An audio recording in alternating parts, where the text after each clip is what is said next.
Bismillahirrahmanirrahim. Assalamualaikum warahmatullahi wabarakatuh. Jadi teman-teman sekalian, setelah diadakan survei di platform Elok, ternyata 34 dari 51 atau sekitar 67% mengatakan bahwa perlu diadakan pelatihan atau sesi khusus untuk coding dan programming, dan mereka memilih Python. Untuk itu tutorial ini dibuat dalam rangka memperkenalkan Anda sekalian terhadap bahasa pemrograman yang disebut sebagai Python. Jadi, Python itu adalah General Purpose Language atau Multi-Purpose Language yang bisa kita manfaatkan untuk banyak sekali keperluan yang beragam.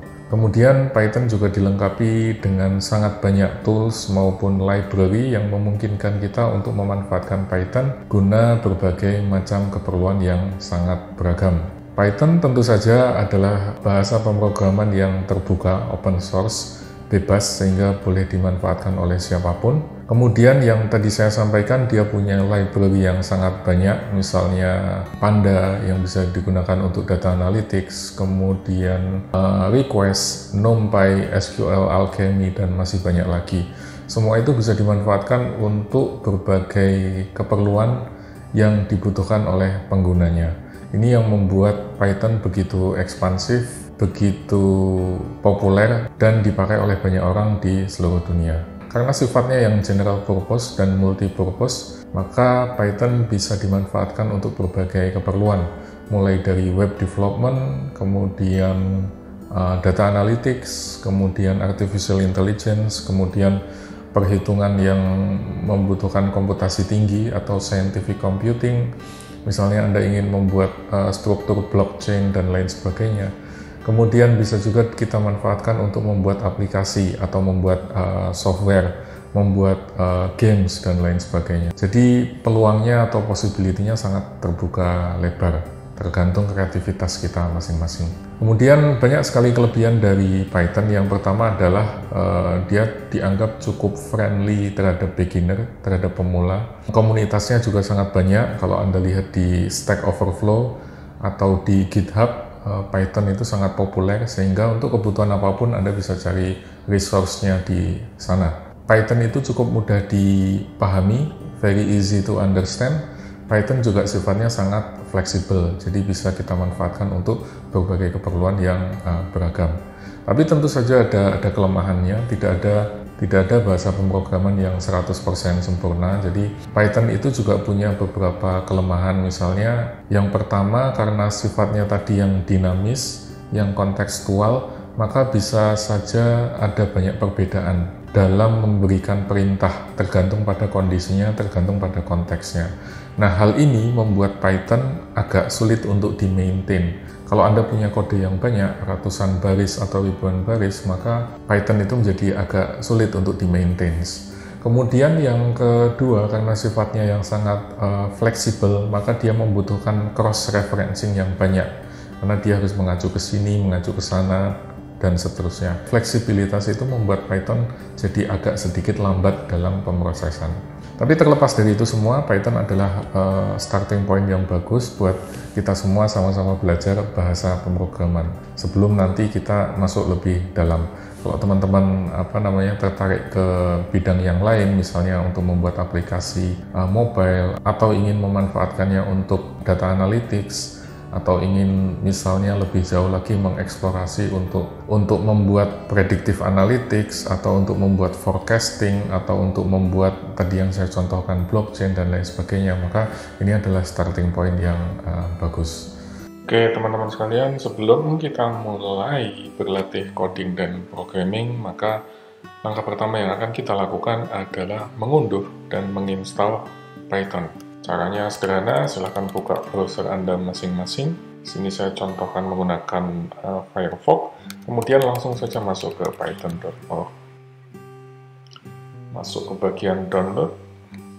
Kemudian sesuaikan dengan platform yang teman-teman miliki. Kalau Anda pakai Windows, ya pilih yang Windows. Kalau Anda pakai Mac, silahkan pilih yang Mac. Di contoh ini saya menggunakan Mac OS. Kemudian langsung saja teman-teman download, lalu disimpan. Ada sedikit catatan di sini, yaitu terkait dengan Python versi sebelumnya, yaitu versi 2,7. Ini adalah versi legacy Python yang sudah ditinggalkan karena kita sekarang sudah menggunakan umumnya ya sudah menggunakan Python 3.8 ke atas. Tapi mungkin ada beberapa library, ada beberapa tools, ada beberapa package yang masih kompatibel dengan Python 2.7. Jadi teman-teman harus perhatikan ketika nanti teman-teman mengunduh library atau apapun itu, pastikan bahwa apakah dia support untuk Python 3 atau Python 2. Itu yang perlu diperhatikan. Setelah teman-teman mengunduh, silakan langsung saja di-install. Kita akan masuk ke installer, continue, agree license, install semuanya, masukkan password dan lain-lain, kemudian install sampai dia selesai. Nah, hal kedua yang perlu teman-teman unduh dan install juga adalah yang disebut sebagai PyCharm. PyCharm ini adalah IDE atau yang disebut sebagai Integrated Development Environment, software aplikasi yang bisa kita manfaatkan untuk membuat atau menulis atau mendesain sebuah program. PyCharm ini khusus dibuat untuk atau didesain untuk Python. Sama juga di sini teman-teman silahkan langsung saja masuk ke bagian download. Pilih yang bagian, sekali lagi sesuaikan dengan platform teman-teman. Kalau Anda pakai Windows, pilih yang Windows. Kalau Anda pakai Mac, pilih yang Mac. Kalau Anda menggunakan Linux, BSD, dan lainnya, pilih yang sesuai. Kemudian pilih ke bagian PyCharm yang versi community, yang free dan open source. Selanjutnya dia akan mengunduh secara otomatis, tinggal kita simpan di folder kita, terus kemudian nanti setelah selesai download, seperti biasa kita install terlebih dahulu. Oke, kita install dulu teman-teman sekalian PyCharm. Ikuti saja prosedurnya, tinggal diikuti saja proses instalasinya. Oke, kalau sudah, kita tinggal panggil PyCharm. Kita mungkin perlu verifikasi dulu untuk pertama kalinya.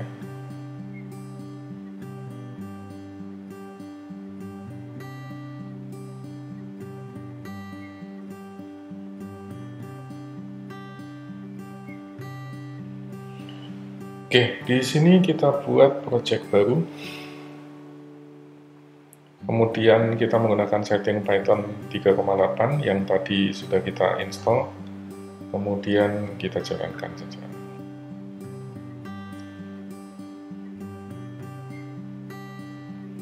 Oke, kurang lebih ini tampilan default dari Python, teman-teman sekalian. Kita coba buat file yang baru, new Python file. Kemudian kita tulis tes misalnya. Baik, disinilah nanti teman-teman sekalian kita akan menulis kode atau baris-baris perintah yang kemudian kita akan eksekusi menggunakan PyCharm atau Python. Oke, di sini kalau teman-teman klik tanda hijau ini atau dengan menggunakan Ctrl R kalau di Mac, dia akan menjalankan perintah ini, perintah print, kemudian akan muncul di sebelah bawah di konsol hasil dari coding yang sudah kita buat. Print hello world akan memberikan perintah kepada Python atau PyCharm untuk menulis hello world, persis seperti apa yang kita minta. Sama juga kalau kita mau minta untuk menuliskan notiman misalnya. Sama juga nanti dia akan menghasilkan teks seperti apa yang kita minta. Kemudian kita coba lebih panjang lagi, misalnya saya akan membuat narasi print ada seseorang bernama Joko. Kemudian di baris berikutnya saya buat teks lagi, dia berusia 80 tahun. Kemudian di baris berikutnya lagi akan saya buat teks, ia sangat menyukai nama Joko. Kemudian saya buat lagi satu teks, tapi ia tidak suka umurnya yang 80 tahun. Titik. Kita minta Python untuk menjalankan, hasilnya persis seperti apa yang kita minta, apa yang kita instruksikan di dalam kode. Nah, teman-teman sekalian, di sini ini hanya sebagai contoh saja, nggak usah dipikirkan terlalu jauh ya. Tapi di sini kita lihat ada teks yang berulang, yaitu Joko dan 80 tahun. Kita bisa mengganti, ketika kita ingin mengganti, kita bisa mengganti satu persatu secara manual. Tapi karena ada banyak, maka hal ini bisa menimbulkan duplikasi, kerjanya double. Oleh karena itu akan lebih baik lagi kalau kita buat atau kita definisikan variabel, misalnya nama karakter sama dengan Joko, kemudian usia karakter sama dengan 80. Oke, kemudian teman-teman sekalian, di sini variabel atau teks Joko kita ganti dengan variabel nama karakter. Jadi di sini kita hapus, kemudian kita berikan plus nama karakter plus tanda titik. Maksudnya adalah Python akan kita minta untuk mengetik teks ada seseorang bernama spasi, kemudian plus nama karakter yang kita definisikan di atas yaitu Joko, kemudian tanda titik. Kalau kita minta Python untuk menjalankan perintah ini, hasilnya sama. Jadi ada seseorang bernama Joko berusia 80 tahun. Ia sangat menyukai namanya Joko, tapi ia tidak suka umurnya yang 80 tahun. Kalau ini kita ganti dengan Doni misalnya. Di baris pertama hasilnya akan berganti Doni, tapi di baris ketiga masih tetap namanya Joko. Maka coba kita ganti di sini dengan nama karakter plus koma. Begitu juga 80 tahunnya kita bisa ganti di sini dengan plus usia karakter plus tahun. Di sini juga demikian.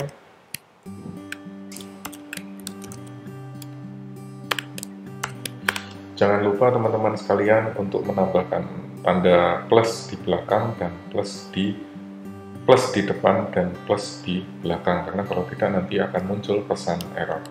Kemudian perhatikan baik-baik, di sini sangat case sensitif, jadi spasi, kemudian huruf kapital, huruf kecil, tanda baca apapun itu sangat berpengaruh. Oke ya, sekarang kita coba jalankan.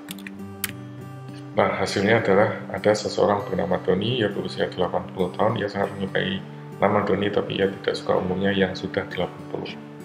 Kalau ini kita ganti dengan misalnya 45, diganti dengan Tono. Nah, otomatis outputnya akan berganti juga. Ada seseorang bernama Tono, ia berusia 45 tahun, ia sangat menyukai nama Tono, tapi ia tidak suka umurnya yang 45 tahun. Mudah ya teman-teman sekalian. Jadi menggunakan variabel ini menjadi sangat membantu sekali bagi kita, karena kalau kodenya ada banyak, ini kan hanya 4 baris ya, tapi kalau ada 200, 300, atau ribuan baris, maka mengganti satu persatu menjadi amat sangat melelahkan. Tapi kalau sudah kita identifikasikan variabelnya, maka kita tinggal ubah di atas saja.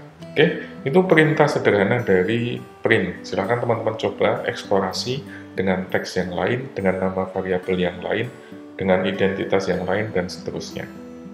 Oke, selanjutnya kita akan coba perintah print untuk yang lain lagi. Misalnya kita akan tulis fakultas, ekonomika, dan bisnis. Kemudian kita akan print lagi yang hampir sama, fakultas, tapi kita beri garis miring terbalik, kemudian N, tidak perlu kita beri spasi, lalu kita tulis ekonomika dan bisnis. Kemudian kita buat lagi print fakultas, kemudian garis miring terbalik, kemudian kita beri tanda kutip 2 kali, ekonomika dan bisnis. Kemudian satu lagi print fakultas, garis miring, ekonomika dan bisnis. Lalu kita minta Python untuk menjalankan kode ini. Nah, hasilnya seperti ini teman-teman sekalian. Baris yang pertama, print Fakultas Ekonomika dan Bisnis, dia akan menulis seperti apa yang kita perintahkan. Kemudian di baris yang kedua, fakultas garis miring kebalik M, ini maksudnya adalah untuk memenggal dia menjadi spasi yang berbeda. Jadi akan muncul fakultas di baris pertama, kemudian turun di baris yang kedua, Ekonomika dan Bisnis. Kemudian print fakultas garis miring terbalik tanda petik, ini artinya adalah menambahkan tanda petik di sini.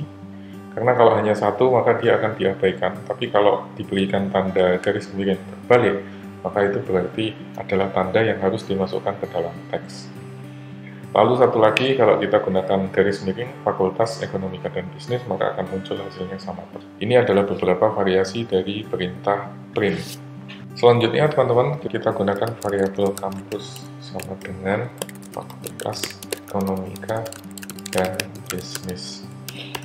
Kemudian kita minta print kampus, lalu dijalankan. Muncul perintah atau muncul hasil Fakultas Ekonomika dan Bisnis. Kemudian kalau kita minta tulis lagi print kampus, kemudian kita berikan tambah teks, misalnya kampus Fakultas Ekonomika dan Bisnis keren hebat sepanjang masa. Kalau kita jalankan perintah ini, maka akan muncul tambahan Fakultas Ekonomika dan Bisnis plus teks keren hebat sepanjang masa. Kemudian kita juga bisa minta dia untuk menuliskan kampus dalam lowercase atau dalam huruf kecil. Ya, hasilnya akan seperti ini. Atau sebaliknya, kita minta print kampus dalam huruf semuanya huruf kapital atau uppercase. Nah, hasilnya akan seperti ini. Kemudian kita juga bisa minta Python untuk menghitung berapa banyak karakter yang ada di sini dengan cara memberikan perintah len kampus. Ya, hasilnya adalah 29. Tapi perlu diingat teman-teman sekalian bahwa penulisan karakter, jumlah karakter di Python itu tidak dimulai dari 1. Umumnya kan kita menghitung 1, 2, 3, 4, 5, 6, 7, 8, 9, 10, dan seterusnya. Tapi di dalam Python atau di dalam coding pada umumnya dia akan mulai dari angka 0. Kemudian baru 1, 2, 3, 4, 5, 6, 7, 8, 9. Oleh karena itu, teman-teman sekalian, kita bisa minta Python untuk mencetak karakter yang ada di urutan pertama, yaitu 0. Muncul huruf F. Ini saya hapus saja ya, ke atas.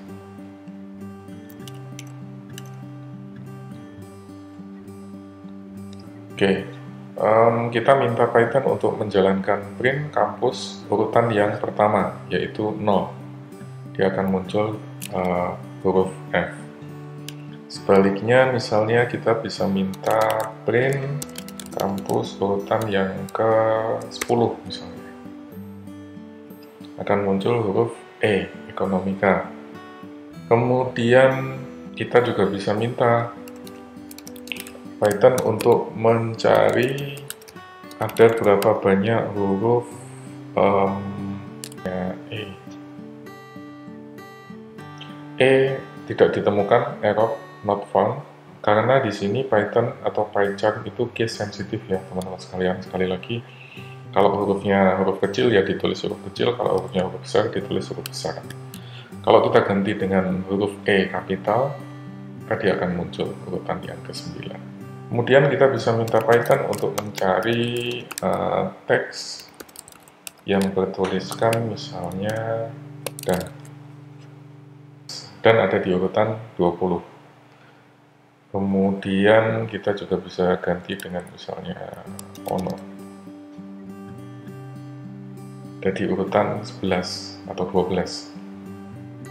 Kemudian kita juga bisa minta misalnya kita ingin mengganti replace antara kata bisnis dengan manajemen. Jadi kata bisnis yang ada di sini kita akan minta untuk diganti dengan kata manajemen. Maka akan muncul Fakultas Ekonomika dan Manajemen. Kemudian kita juga bisa minta kampus replace. Di sini kan ada kata ekonomika, kita ganti ika dengan ikus. Dia akan berubah jadi Fakultas Ekonomikus dan Bisnis. Oke. Nanti silahkan dicoba-coba lagi, gunakan frase atau kata-kata yang berbeda, kemudian dibandingkan hasilnya. Nah, selanjutnya teman-teman sekalian, kita juga bisa menggunakan perintah print untuk angka. Bedanya kalau angka, kita tidak perlu memberikan tanda kutip seperti halnya teks. Perintah ini maka akan muncul hasilnya 5. Kita juga bisa minta dia untuk menghasilkan angka koma, misalnya 8,98123. Tapi perhatikan di sini kita menggunakan aturan numerik yang berbeda, jadi komanya ditulis dengan titik. Sama juga nanti dia akan menghasilkan angka persis seperti apa yang kita definisikan. Kita juga bisa minta Python atau PyCharm untuk menghasilkan angka negatif. Misalnya minus 4,512. Kemudian hasilnya akan muncul di sini. Kita juga bisa minta teman-teman sekalian Python untuk menghasilkan perhitungan angka, misalnya 3 ditambah dengan 9 akan muncul 12. Kita juga bisa minta print 9 dikali dengan 2 misalnya 18.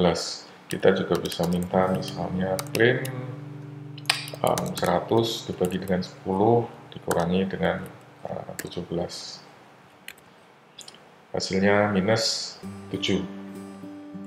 Kemudian kita juga bisa ganti misalkan 100 dibagi 10 dikurangi 17, tapi kita ingin jalankan dulu 10 dikurangi dengan 17, maka kita bisa beri tanda kurung terlebih dahulu.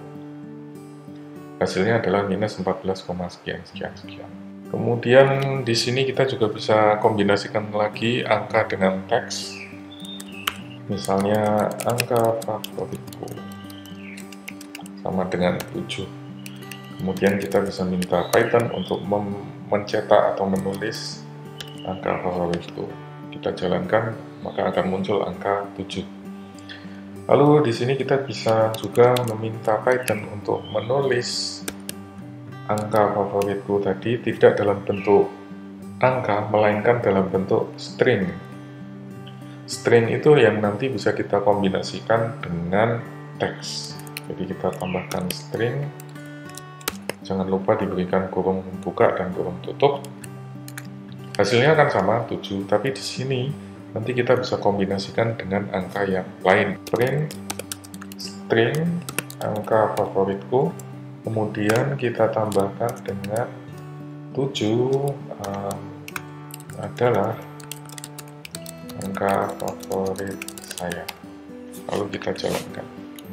Muncul hasilnya 7 adalah angka favorit saya. Tapi tidak ada tanda spasi di sini karena memang setelah tanda kutip tidak lupa saya berikan spasi. Kita coba ulang. Ya, sekarang muncul hasilnya 7 adalah angka favorit saya. Kita bisa ganti di sini dengan 29. 29 adalah angka favorit saya. Tapi teman-teman sekalian, kalau Anda tidak memberikan perintah string, jadi hanya print angka favoritku, kemudian mau Anda tambahkan di sini adalah angka favorit saya, maka dia tidak akan bisa jalan karena dia dianggap sebagai angka, bukan sebagai string. Error kan? Oleh karena itu kita harus ubah dulu. Kalau dia angka harus dengan angka, kalau dia string harus dengan string. Maka di sini kita harus ubah dulu jadi string adalah angka favorit kan, misalnya. Oke, muncul seperti ini. Gampang ya teman-teman sekalian, silahkan nanti dicoba dengan kombinasi atau variasi yang berbeda-beda. Selanjutnya teman-teman juga bisa menggunakan perintah print tadi untuk menghitung misalnya pangkat atau power, tapi di sini kita singkat saja POW.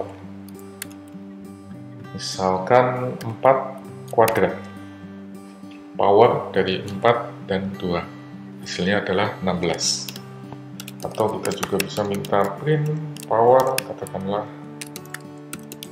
9821 dipangkatkan 12. Hasilnya ternyata adalah 8051 dan sekian. Kemudian kita juga bisa mengkombinasikan ini dengan misalkan tadi saya jelaskan angka favorit saya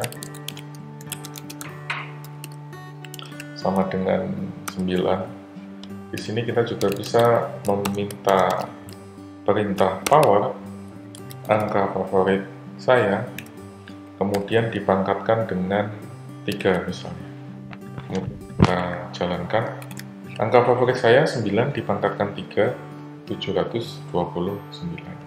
Kemudian kita juga bisa kembali lagi tadi ke angka favorit, kemudian ditambahkan dengan 9 misalnya, akan muncul 18. Atau print angka favoritku, kemudian dikalikan dengan 29, kemudian dibagi dengan 8 misalnya, kemudian dikurangi dengan 100, hasilnya adalah minus 67,375. Kalau kita ingin mengganti angka dasarnya, kita cukup menggantinya misalnya dengan 10, kemudian kita bisa minta jalankan. Sederhana ya teman-teman sekalian, nanti sekali lagi tinggal Anda main-main, ganti dengan variabel nama yang berbeda, angka yang berbeda, operasi perhitungan yang berbeda, supaya Anda bisa mendapatkan gambaran dari fungsi matematika ini. Tapi untuk mendapatkan fungsi yang lebih kompleks lagi, teman-teman perlu memanggil library dengan cara from math, library math ingin kita panggil, kemudian kita beri tanda import. Dari sini teman-teman sekalian kita bisa meminta print misalnya akar kuadrat ya, akar kuadrat dari 100, hasilnya adalah 10. Kalau kita tidak menggunakan perintah from math import, dia tidak mengenali. Oleh karena itu, sekali lagi kita harus panggil perintah from math import. Dan tadi saya berikan tanda pagar, berarti apapun yang tertulis setelahnya tidak dihitung atau tidak dibaca. Dianggap hanya sebagai sebuah keterangan saja. Oke. Kemudian dari sini kita juga bisa, sekali lagi teman-teman sekalian, angka 10.000. Kemudian kita ganti misalnya print, kita ingin mencari akar kuadrat dari angka. Ketemu hasilnya 100. Kalau ini kita ganti dengan 9812 misalnya, akan muncul 99, sekian. Oke, itu perintah sederhana, print dikombinasikan dengan matematika atau perhitungan matematika sederhana. Kemudian setelah ini kita akan coba meminta Python atau PyCharm untuk mengambil input dari user. Ini kita minta nama input, kemudian mohon masukkan nama Anda. Oke, kemudian setelah itu kita berikan perintah print halo, selamat pagi, plus nama, plus tanda seru. Ini boleh dikasih spasi, boleh juga tidak terlalu berpengaruh. Kemudian kita jalankan perintah ini. Nah, Python akan meminta user untuk memasukkan nama. Kalau kita tuliskan misalnya di sini nama saya adalah James, maka Python akan muncul, halo selamat pagi James, proses finish. Kita juga bisa tambahkan misalnya semoga hari Anda menyenangkan. Tambah.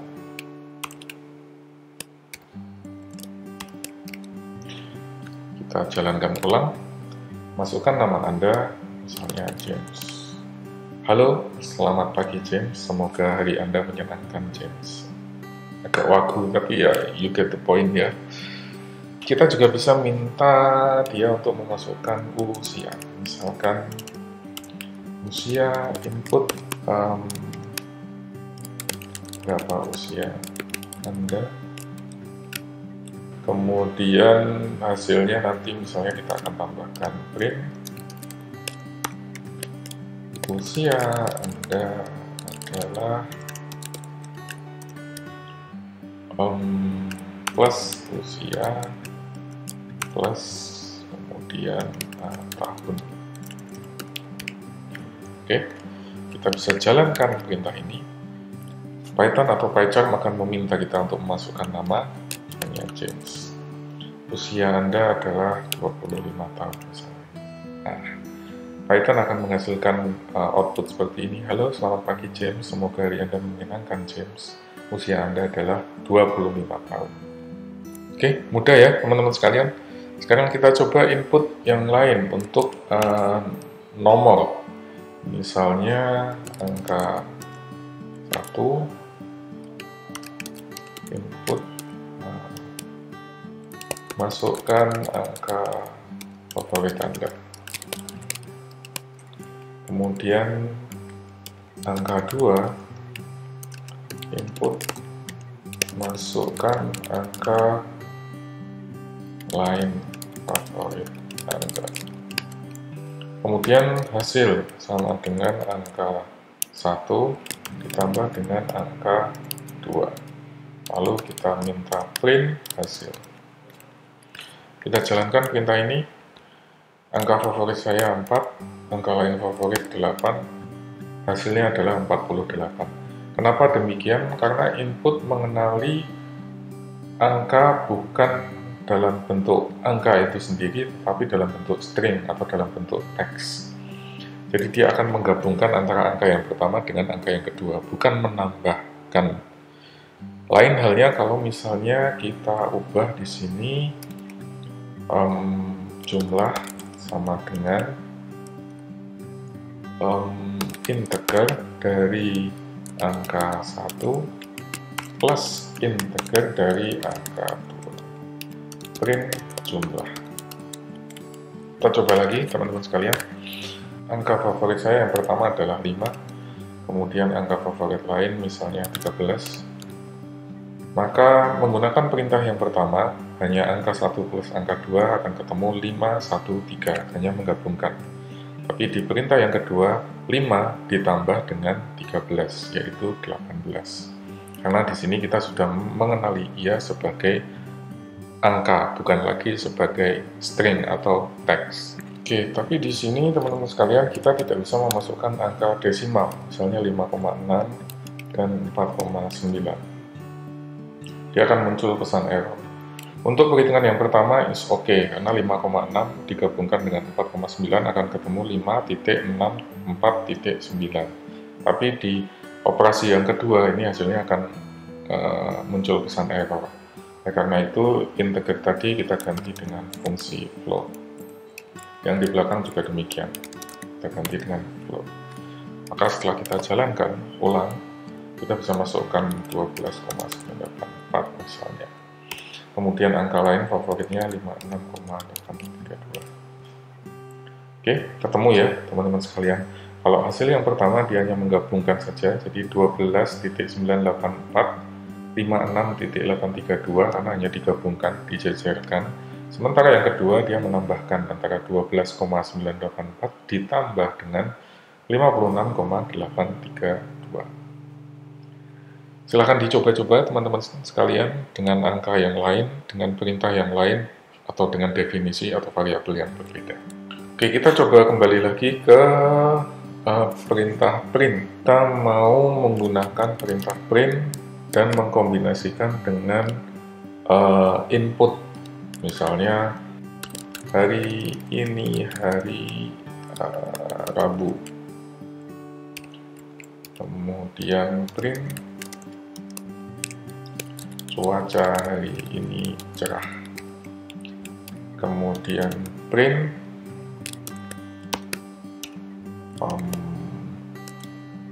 hari ini saya merasa gembira.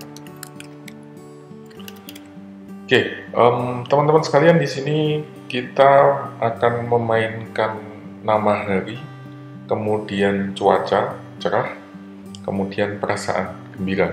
Jadi ada 3 variabel, yaitu hari, kemudian cuaca, dan perasaan. Oke. Lalu masing-masing kita minta perintah input, masukkan nama hari ini, kemudian cuaca juga demikian, input bagaimana cuaca hari ini, kemudian perasaan juga demikian, apa yang Anda rasakan hari ini. Oke. Kemudian kita minta, kalau ini kita jalankan print, maka dia akan muncul hari ini hari Rabu, cuaca hari ini cerah, hari ini saya merasa gembira, dan seterusnya. Tapi kita belum memberikan perintah print untuk apa yang akan kita tulis hari ini. Misalnya saya tulis Rabu, mendung, susah. Proses finish tapi tidak ada input apa-apa. Oleh karena itu di bawah kita akan copy saja ini, kita pindahkan ke bawah. Kemudian ini kita ganti seperti tadi teman-teman sekalian, kita ganti dengan plus hari, kemudian cerah juga demikian, kita ganti dengan plus cuaca, kemudian ini juga kita ganti dengan plus perasaan, plus. Oke. Lalu kita jalankan perintahnya, masukkan nama hari ini, misalnya hari ini adalah hari Jumat. Bagaimana cuaca hari ini? Cerah sekali. Apa yang Anda rasakan hari ini? Lapar. Maka dia akan muncul, hari ini hari Jumat, cuaca hari ini cerah sekali, tapi hari ini saya merasa lapar karena belum sarapan. Oke, teman-teman sekalian, silakan coba dengan teks yang lain, dengan kombinasi yang lain. Mungkin Anda bisa tambahkan lagi variabel yang berbeda dan seterusnya. Silakan coba main-main dengan itu. Oke, selanjutnya kita akan coba menggunakan list atau daftar. List ini bisa apapun teman-teman sekalian, bisa teks, boolean, bisa string, bisa angka, apapun itu. Dan sekali lagi urutannya nanti dimulai dari 0, 1, 2, 3, dan seterusnya. Misalnya saya akan mendaftar nama sahabat saya. Kita beri tanda, kemudian kita masukkan nama-namanya, misalnya Boy. Kemudian G. Kemudian Feb. B-nya belum ada. Ahmad, Boy, Cindy, Dian, Egi, Febi, ABCD. Oke, baik, ini adalah listnya. Kemudian kita bisa minta lagi menggunakan perintah print sahabat saya yang ada di urutan pertama, Ahmad. Print sahabat saya yang ada di urutan 4, Dian. Oke. Ingat ya teman-teman sekalian bahwa urutan tadi dimulai dari 0, 1, 2, 3, 4, 5, dan seterusnya. Kemudian saya juga bisa minta untuk mencetak semuanya. Ahmad, Boy, Cindy, Dian, Egi, Febri. Kita juga bisa minta untuk print sahabat, kemudian urutan kedua dari belakang misalnya, dengan menggunakan -2. Urutan kedua dari belakang adalah Egi, Febri, Egi. Oke? Jadi mulainya dari -1, -2, dan seterusnya. Kalau dari belakang mulainya -1, -2, -3, -4, -5, dan seterusnya. Kita juga bisa minta untuk print sahabat, kemudian urutan kedua sampai keempat. Ternyata ada Cindy dan Dian. Oke, jadi mudah ya teman-teman sekalian. Nanti silahkan dicoba-coba sendiri dengan perintah-perintahnya. Misalnya kita ingin, saya ingin mengganti, misalnya saya ingin mengganti sahabat saya, misalnya Boy. Saya ingin mengganti dia tidak lagi sahabat saya, kemudian dia akan saya ganti dengan Brian. Lalu kita minta print sahabat. Oke, kelihatan di sini teman-teman sekalian. Di list aslinya ada nama Boy, tapi setelah saya minta replace Boy dengan Brian, maka hasilnya akan berganti. Ahmad, Brian, Cindy, Dian, Eki, Febri, dan seterusnya. Kita coba lagi teman-teman sekalian, misalnya tadi kembali ke angka favorit. Misalnya angka favorit Ahmad adalah 9, angka favorit Boy adalah 17, angka favorit Cindy adalah 4, Dian adalah 6, Eki adalah 1, Febri 100. Kemudian kita bisa buat list baru sahabat yang ditambahkan extend dengan angka favorit. Kita minta print sahabat.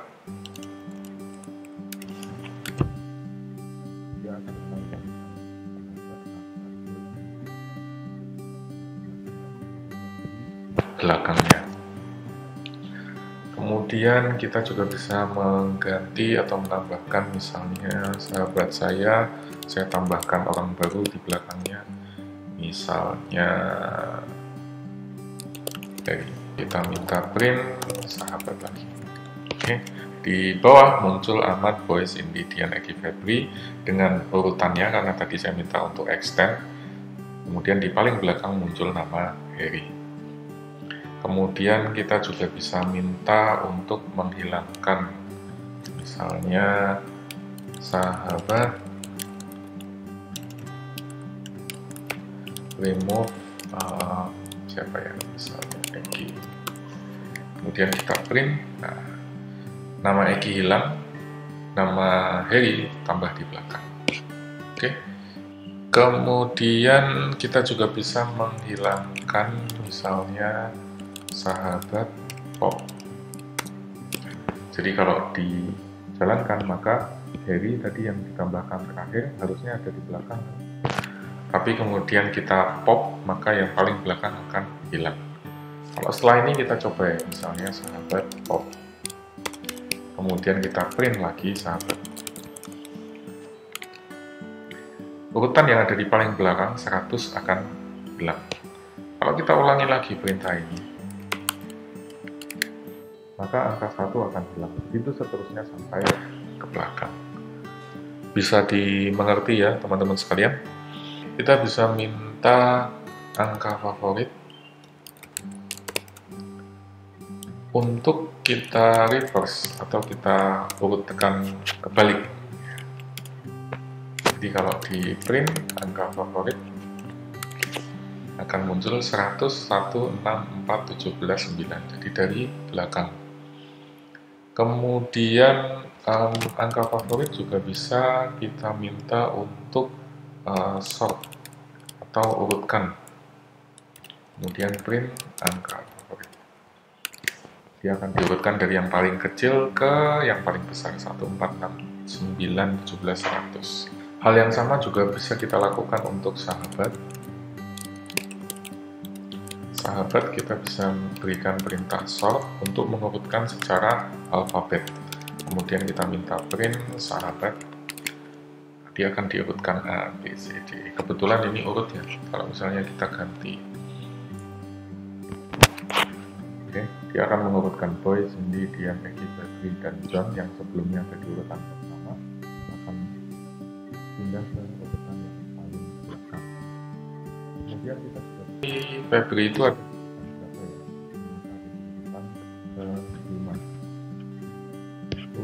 1, 2, 3, 4.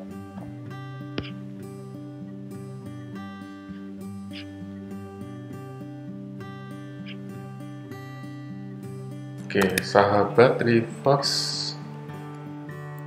Misalnya kita akan balik, kemudian kita print sahabat. Ya, urutannya sekarang jadi kebalik. Dari belakang John, Febri, Egi, Dian, Cindy, Boy, dan seterusnya. Oke, silakan dicoba-coba lagi teman-teman sekalian. Dengan simbol atau teks apapun yang teman-teman bisa simulasikan. Kita akan masuk ke function ya. Function ini biasanya diawali dengan perintah def. Say misalnya hello. Setelah itu di bawahnya kita akan jalankan perintah print halo, selamat pagi. Ini yang disebut dengan function. Jadi di sini kita mendefine function yang akan kita lakukan. Kemudian sesudahnya baru kita say hello. Di sini kita akan memanggil call the function. Oke, kemudian kita jalankan. Lalu, nah tadi kita sudah mendefinisikan say hello. Kemudian kalau iya, maka dia akan menjalankan print halo, selamat pagi. Terus kita panggil say hello. Di bawahnya misalnya print ini hanyalah tes saja, mohon abaikan.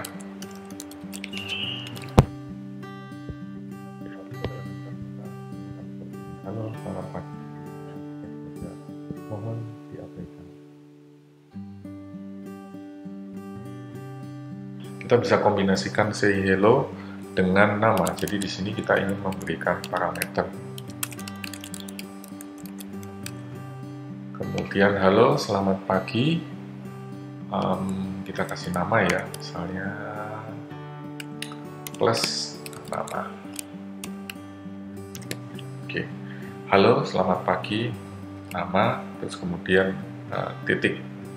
Terus saja, say hello, kita beri nama James. Nah, akan muncul halo, selamat pagi James. Nah, di sini lupa belum. Ya, halo, selamat pagi James. Kemudian kita juga bisa minta say hello nama yang lain, misalnya Bon. Halo, selamat pagi James. Halo, selamat pagi Bon. Kalau tambahkan lagi say hello nama yang ketiga, misalnya Joko lagi misalnya. Maka dia akan memanggil halo, selamat pagi James, halo, selamat pagi Bon, halo, selamat pagi Joko. Kita juga bisa meminta ini dengan tidak hanya selamat pagi nama, tapi kita juga bisa tambahkan misalnya print. Anda saat ini berusia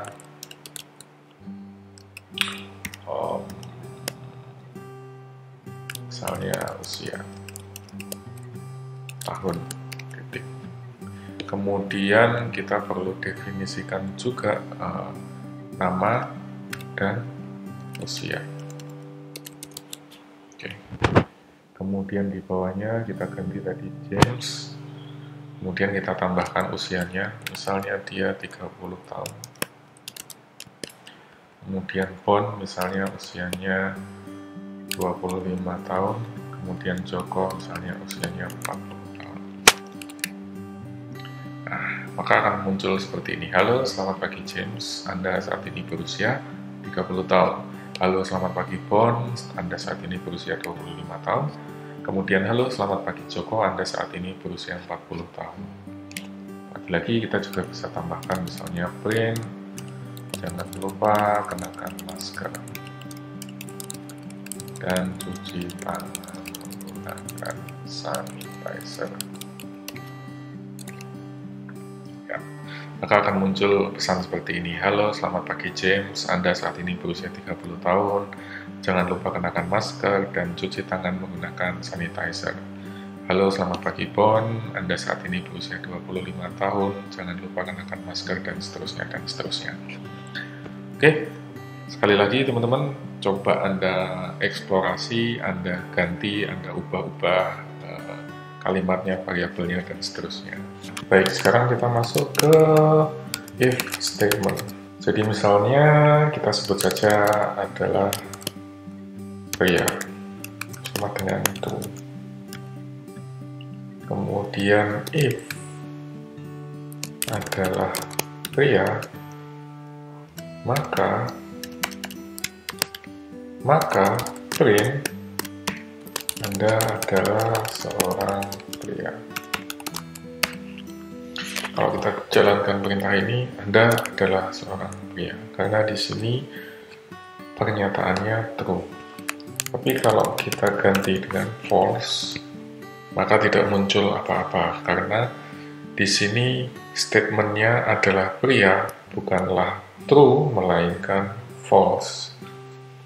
Nah, untuk itu kita bisa tambahkan keterangan lain, misalnya else, selain pria, maka print Anda bukan seorang pria.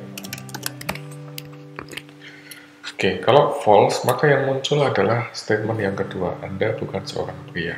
Tapi kalau ini kita ganti dengan true, maka yang muncul adalah pernyataan yang pertama, Anda adalah seorang pria.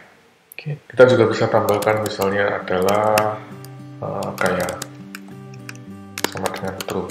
Maka di sini kita bisa coba tambahkan lagi if adalah kaya, maka print wow, Anda tajir sekali.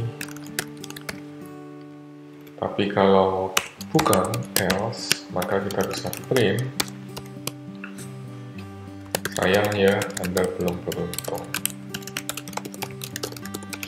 Oke, kemudian kita jalankan perintah ini.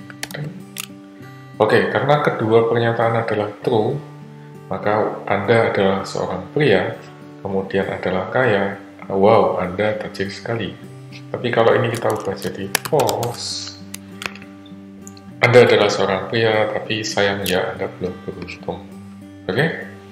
Paham ya teman-teman sekalian, bentuk pernyataan dan conditional statement atau if statement.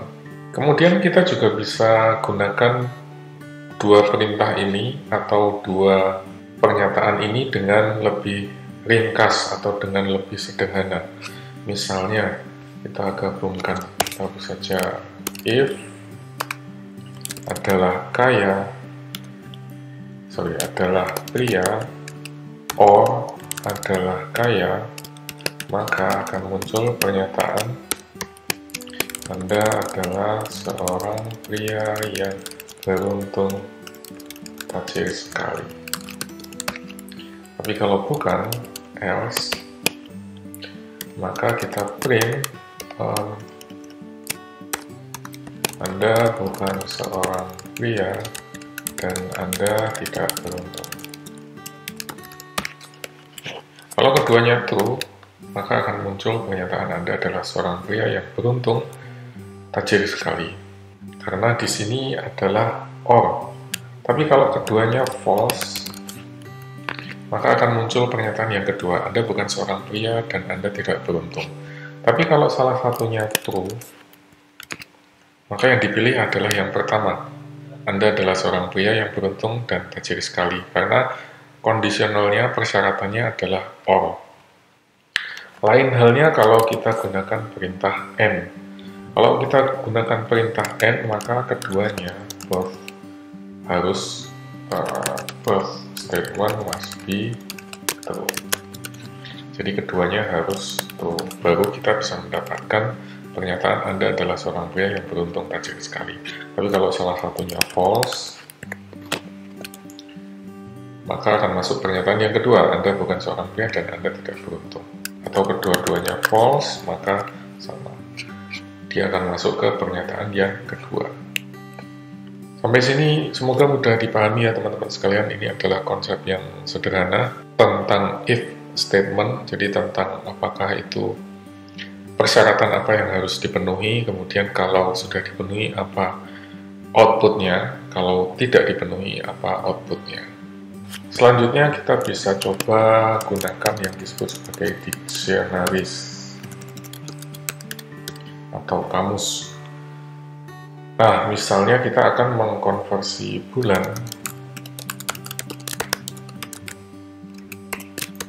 dengan syarat sebagai berikut. Misalnya, kalau bulannya Jan, maka kita akan konversi menjadi Januari, kemudian koma. Yang kedua, Feb,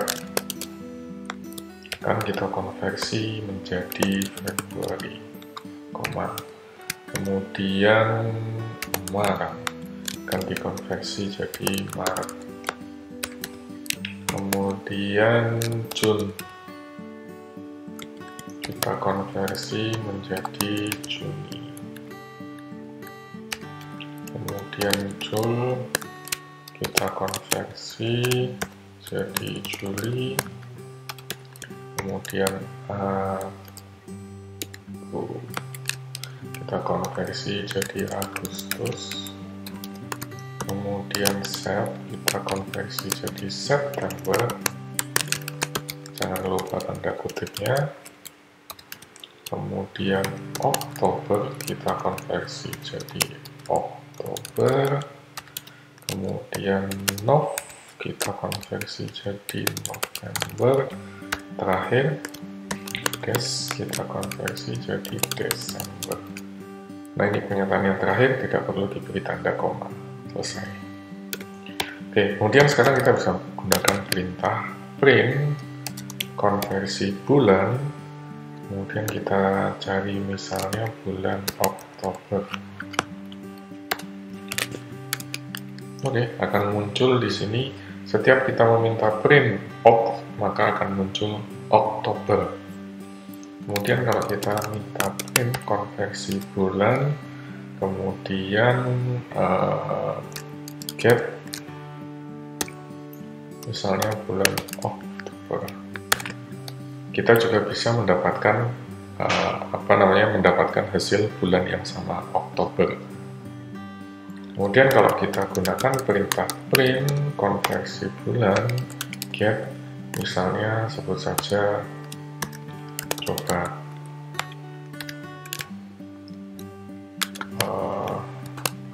ini bukan nama yang benar.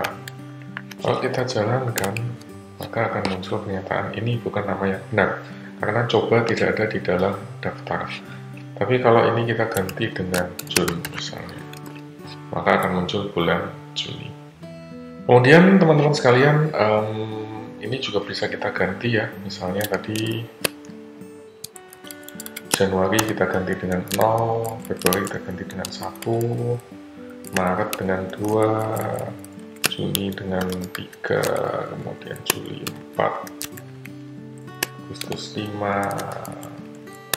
6, 7, November 8, 9 Desember.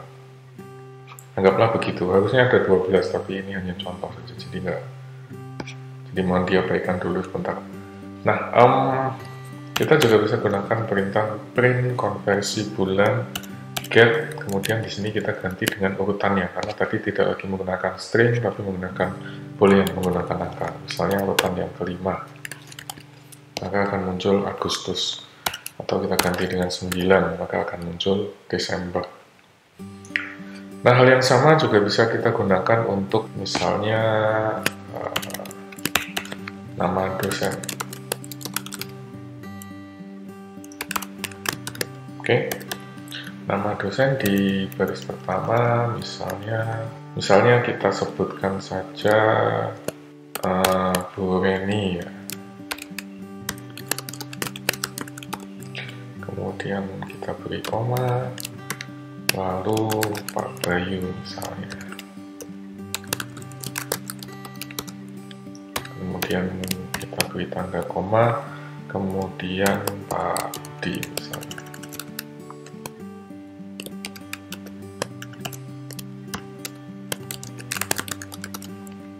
kemudian misalnya Pak Hani, kemudian satu lagi misalnya saya.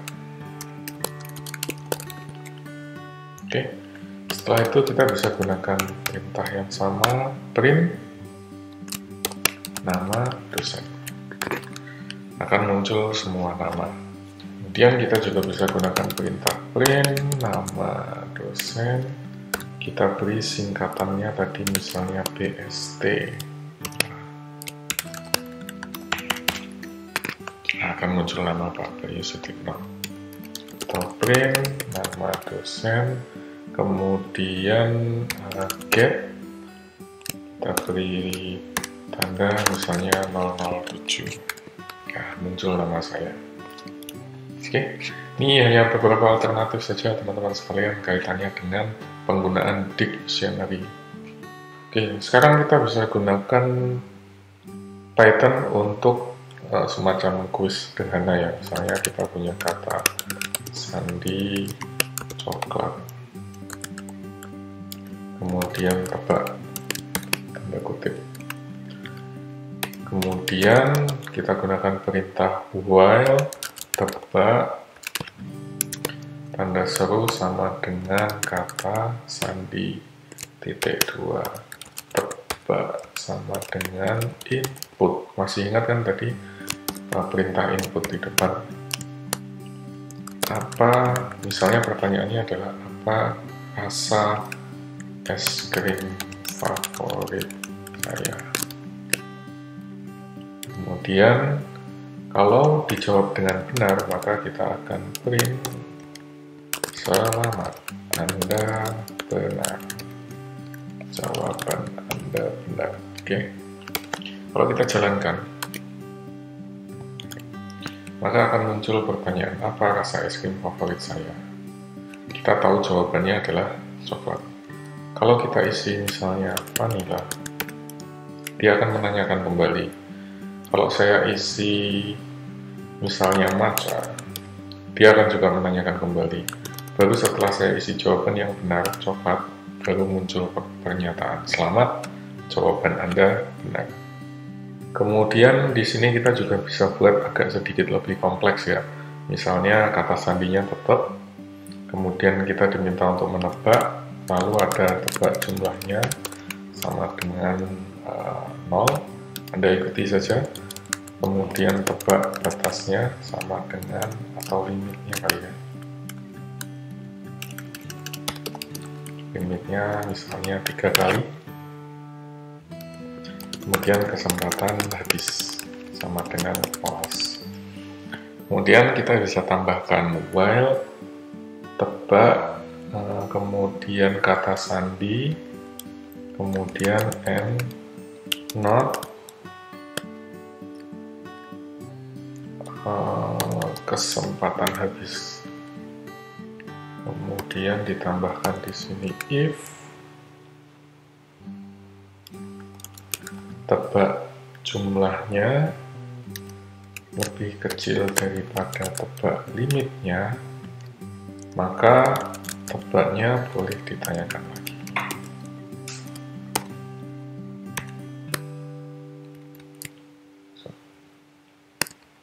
Pakai ini aja deh. Kemudian setelah itu tebak jumlahnya akan bertambah plus sama dengan 1. Lalu else, selain itu kesempatan habis sama dengan true. Nah, kalau kesempatannya sudah habis, kita buat if kesempatan habis, maka kita akan print maaf, kesempatan Anda sudah habis. Silakan coba lain waktu. Kemudian kalau tidak, kita bisa gunakan else, print selamat, jawaban Anda benar. Oke, jadi di sini teman-teman sekalian singkatnya adalah kita punya kata sandi yaitu coklat, kemudian tebak yang nanti akan kita tebak, kemudian jumlahnya 0, limitnya 3 kali kesempatan. Kalau sudah lewat maka akan habis.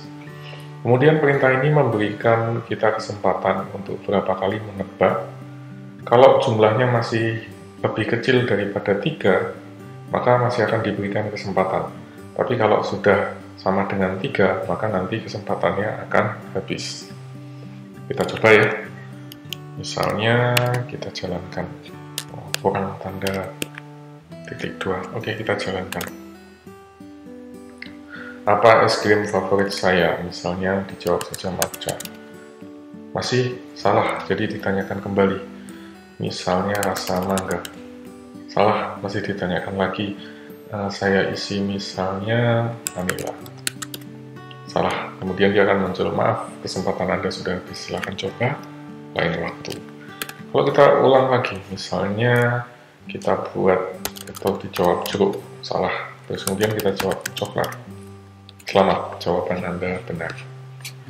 Itu ya teman-teman sekalian, jadi ini hanya kuis sederhana saja dengan menggunakan 17 baris perintah di Python. Nanti silahkan Anda coba-coba, Anda buat variasinya dengan kuis yang berbeda atau kesempatan yang berbeda, pertanyaan yang berbeda, dan seterusnya. Nah, selanjutnya teman-teman sekalian, kita akan coba gunakan Python untuk keperluan yang lebih dalam lagi, tapi sebelumnya teman-teman harus menginstall atau menambahkan library, antara lain Pandas, kemudian NumPy, kemudian Pandas Data Reader, kemudian Matplotlib, kemudian Beautiful Soup, kemudian scikit-learn atau sklearn. Pastikan Anda terkoneksi ke internet karena untuk mengupdate ini semua diperlukan koneksi internet. Teman-teman sekalian, cara untuk menginstal package ini semua adalah lewat PyCharm, kemudian preferences kalau di Mac, project interpreter, kita bisa tambahkan ada tanda plus, lalu kita cari satu persatu, NumPy, kita install. Dia akan muncul simbol installing dan akan berjalan. Kalau sudah, dia akan muncul pesan package NumPy installed successfully. Kemudian Pandas kita install. Dia akan menginstal sendiri selama teman-teman terhubung ke internet. Kemudian sekalian Pandas Data Reader kita install juga. Pandas sudah terinstall dengan baik. Sekarang dia sedang menginstal Pandas Data Reader. Lakukan juga untuk Matplotlib, kemudian Beautiful Soup 4, sama satu lagi scikit-learn atau sklearn.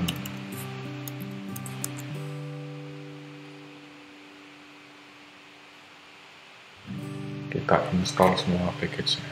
Kalau sudah, kita kembali ke PyCharm, kemudian kita akan gunakan perintah import dari beberapa package tadi.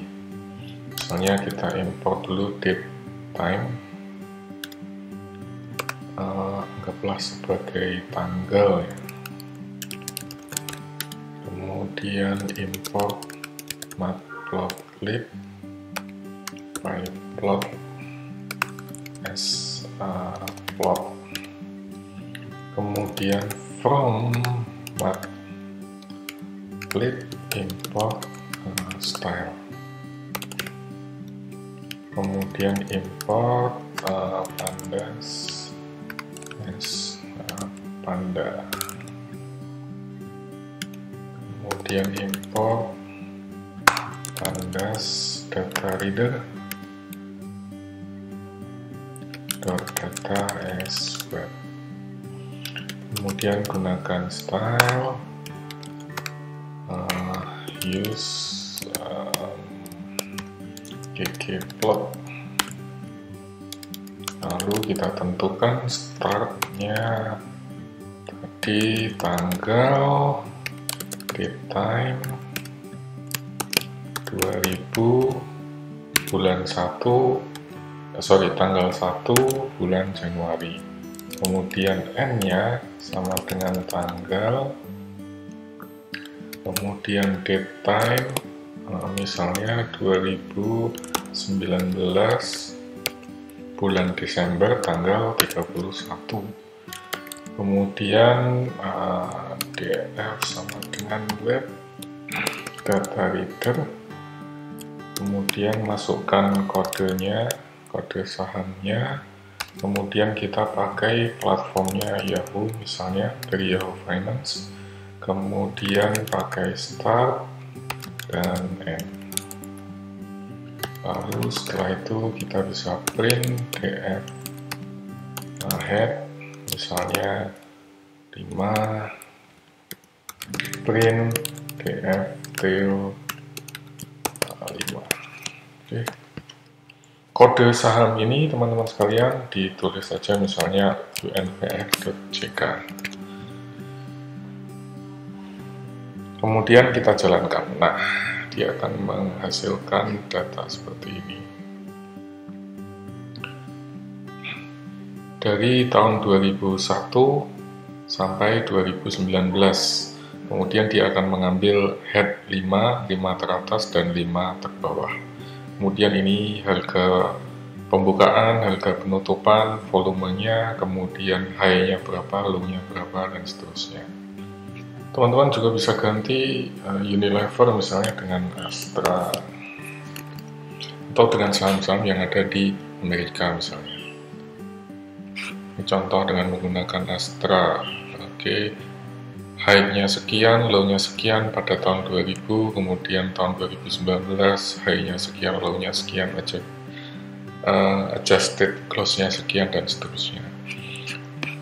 Silahkan coba di otak-atik sendiri, dimainkan sendiri, misalnya ini bisa diganti dengan 10, kemudian ini bisa diganti dengan misalnya TSLA, atau semua bisa menghasilkan informasi semacam ini. Oke, silahkan dicoba ya teman-teman sekalian. Ini salah satu contoh penggunaan Python atau PyCharm untuk mendapatkan data dari bursa saham.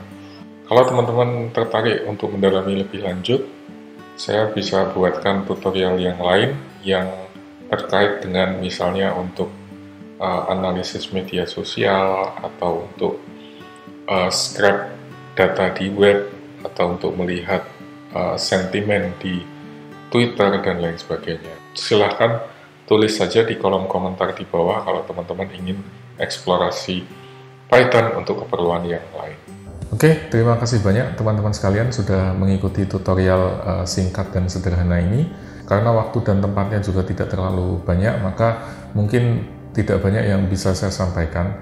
Hanya saja saya berharap bahwa tutorial singkat ini bisa memberikan semacam pengantar begitu, pendahuluan, sehingga Anda juga punya bayangan tentang apa itu bahasa pemrograman. Anda tidak lagi takut kalau ada istilah coding atau programming, terus kemudian muncul bayangan bahwa ini sulit, ini jelimet, dan lain sebagainya. Mudah-mudahan bayangan semacam itu menjadi hilang. Terus kemudian saya sarankan Anda untuk mencoba-coba sendiri, eksplorasi lebih lanjut. Silakan bergabung di komunitas, di Stack Overflow, atau di GitHub, atau di grup-grup manapun yang bisa Anda coba eksplorasi, yang bisa Anda jelajahi, supaya Anda bisa lebih memperkaya pengetahuan dan pengalaman Anda di bidang programming language. Itu saja barangkali yang bisa saya sampaikan. Semoga tutorial singkat ini bisa membawa manfaat. Kurang lebihnya saya mohon maaf. Billahi taufiq wal hidayah. Wassalamualaikum warahmatullahi wabarakatuh.